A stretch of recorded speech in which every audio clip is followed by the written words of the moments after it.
So much magic is just a memory. You do something, they get a sense of it, it looks a certain way, and then it goes back to reality. With Flatline, the extraordinary event remains frozen in time.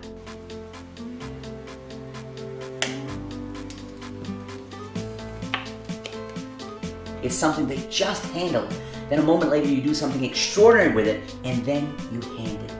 I've done so many different things with the marker. I've crushed it under a bottle of water or a Coke can. I've slid it into my wallet and crushed it that way. I've wrapped flash paper around it and sparked it.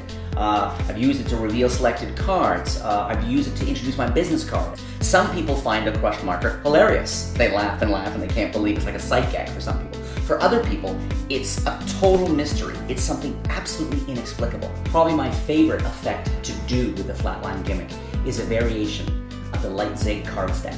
Because I can take the marker, jab it in, find one thought of card or two thought of cards, and then beautifully cap the impossible moment by then revealing that when I jabbed it in, I also somehow, impossibly, flattened the end of the marker. I'm also going to show you a bunch of handlings and presentation, including a sobriety test, which I came up with for working in bars, that uses the Flatline gimmick as a sobriety test for both laughs and also a great way to present the shocking gimmick.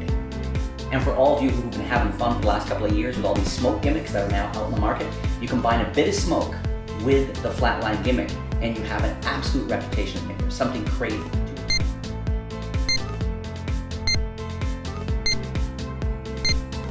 And I worked for years of playing around with nail writers, impression gimmicks. I mean, the whole premise of trying to get people to truly believe you've got some sort of mental relationship with them is always a challenge. But Hot Thought approaches this challenge in a very different, super down-to-earth way. I came up with Remarkable over 20 years ago, and I still use it in my stand-up shows. I mean, when you have a marker and you split it visually into two markers and then split it again into a third marker, it looks like real magic and it plays to everybody, even in a really large space.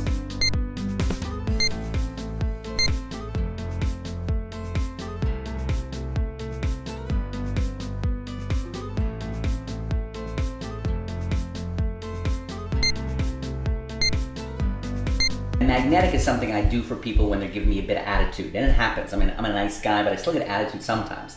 And so I'll do magnetic, which perfectly suckers people in with it. It starts in a very simple kind of almost beginner magic trick, but finishes with the cap so firmly stuck on the marker that there's no way even the strongest person in the room can remove the cap.